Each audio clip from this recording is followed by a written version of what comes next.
welcome back to the channel. In this video, I'm going to be going through the carburetor on this Wild Thing, chainsaw. This thing was running pretty good last year, and just recently, I put gas in it and pulled it over, and after the first couple bowls, gas just started pouring out right out the muffler. Obviously, that's just nothing wrong with that. Check out. When I pull it over, all the gas that comes out of the engine.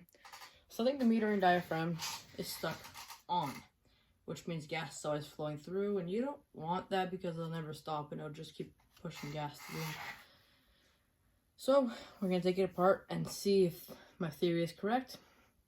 The only thing I've done so far is taking off the top cover with the 3, I believe, T20 screws on it. 1, 2, and 3. And taking off the air filter. Loosen the bolts right here. The only 2 things you're gonna have to loosen here are these 2 8mm bolts, which take the holes off, and you can slide this right out. I like to keep the bolts inside of it.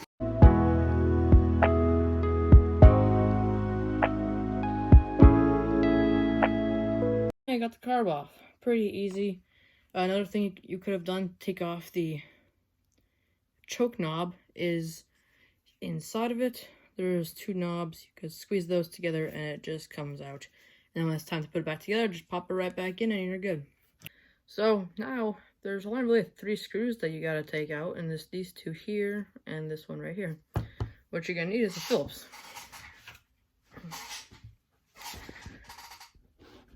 I'm gonna try to get you in there.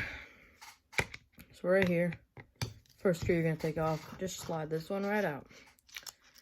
Like that. We're gonna check this screen right here. Even though it may not look clogged, it still might be. I recommend just spraying some carb cleaner or brake cleaner in there. Just to clean that out. This one here is quite full of debris, sawdust and whatnot.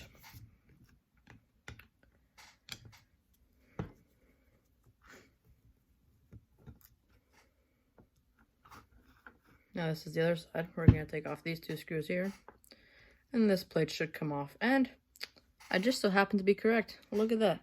Metering diaphragm stuck inwards.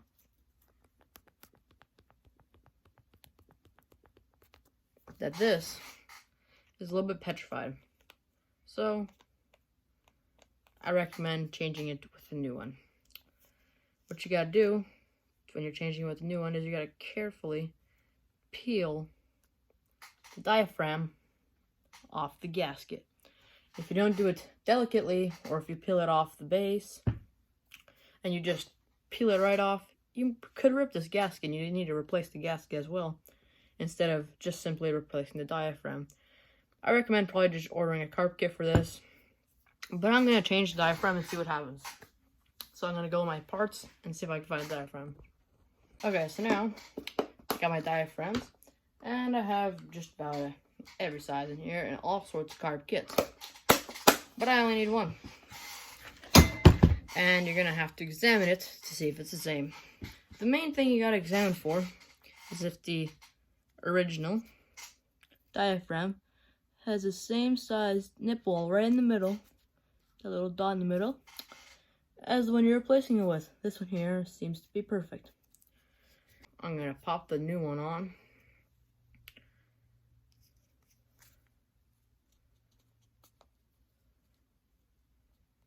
You can hear. This one here. And this one here, the new one, does not have any crinkling in it. But before I put this all back together, I'm just going to give this a shot of either your choice of brake cleaner or carb cleaner. I'm going to use brake cleaner because I don't have much carb cleaner, and also you're more likely to have brake cleaner lying around than you would carb cleaner lying around. So just spray it down. Try not to get in your eyes. Not good for skin either. Higher the pressure is normally better.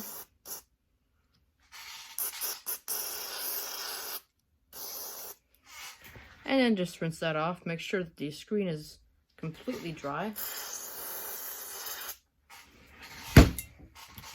And that's about as far as I'm going to go on this carburetor. I'm just going to make sure fuel passes through. So I got my little fuel bottle right here. I'm noticing a humongous problem. And that's that the gas just went right through it. That is not good. And now I'm looking at it. Look at that. That's supposed to be a little bit higher. And it's stuck in the on position. So, we're going to see what's going on with that. A little flathead, and I'm going to try to pry up on it. There you go. So, it was actually stuck. I'm not sure how that happened, actually. I've never seen I forget what these are called. Rocker arm. I've never seen a rocker arm get stuck before. But let's see if it fuel passes through now. And what you're going to look for is you're going to look for the fuel coming out of here and falling down the bottom. So I can feel that it's getting my hand wet. As you can see, there's gas on my hand, which means it's flowing through, and it's not flowing through any badly, but I'm just going to hit that with one more shot of brake cleaner. And there you go. So this is your screen, and you gotta make sure this screen right here is clear. If you tried to clear the screen, you took it out, tried to clear it, you did everything you can, and it still won't pass through, you might want to take this little screw out, holding your finger on the rocker arm, loosen that screw, then gently let go, and make sure not to lose any of the parts. There's 4 parts here you can lose, which is the rocker arm. Actually, technically there's 5. The screw is pretty easy to lose. It's kind of small. The rock arm, very easy to lose. It's also very small. The pin that's in it, which is pretty small as well. The needle, which is right here, that is also very small. And the spring, which is impossible to find when you lose it, right underneath this rocker arm right here, to return it. Now, it seems to be working really well now, so I'm not going to play with this much more. I would also take this out with a splined carburetor adjuster, or I've seen people make little notches in them with a Dremel and a cut wheel. You just make a notch in it, and you can use a flathead screwdriver for that, but you're supposed to use the splined screwdriver. If you don't have a splined screwdriver, then you can buy one on Amazon or buy the kit on Amazon. They're relatively cheap, and you can go with brake cleaner into all these little holes, nooks, and crannies, and make sure they're all clear. The ports, make sure both ports are all clear. But that's as far as I'm gonna go. You can even make sure this right here, this little needle is clear. It's a jet, sorry. All these little jets here are clear. But this is as far as I'm gonna go. I've already went through this car before, so.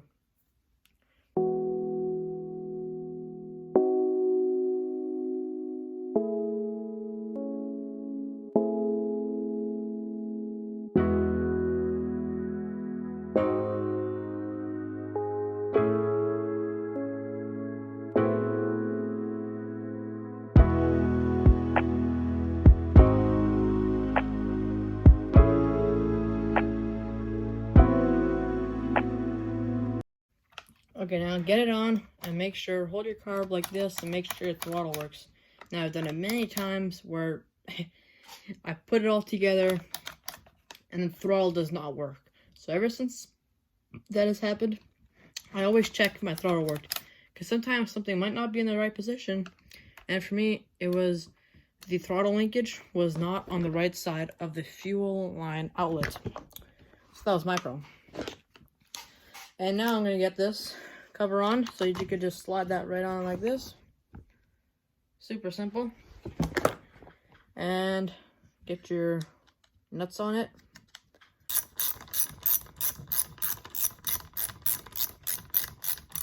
These don't have to be too tight, just keep that in mind.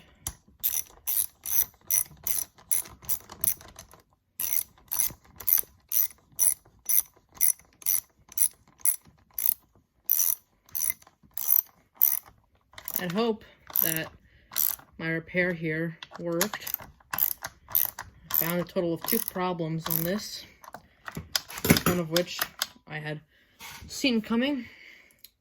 Now I'm just gonna pop the air filter on, pop this threaded spark plug in right now.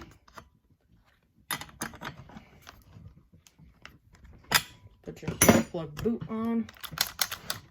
Now she seems ready. Just gotta put some gas in her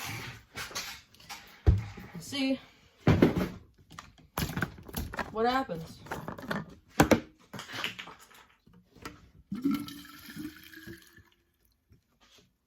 Drop my gas cap.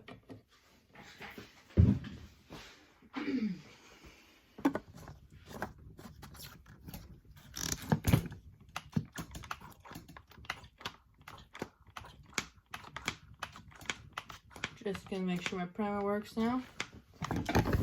And let's get some earmuffs on and see if this thing starts.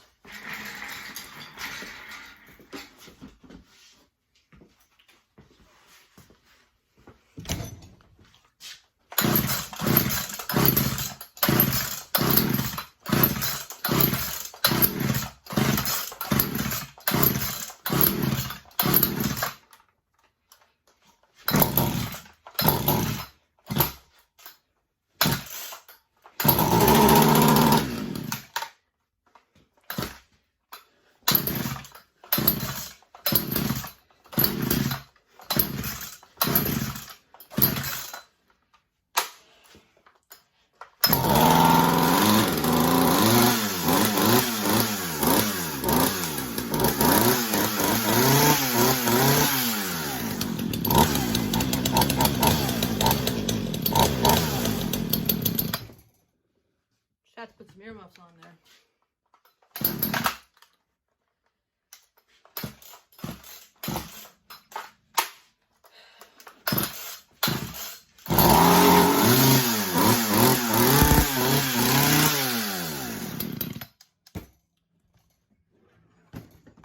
We're gonna turn the aisle up a little bit. Then you give her a little bit of low as well. I just gotta find out which one's low. You see that? But it's blind.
Kind of running.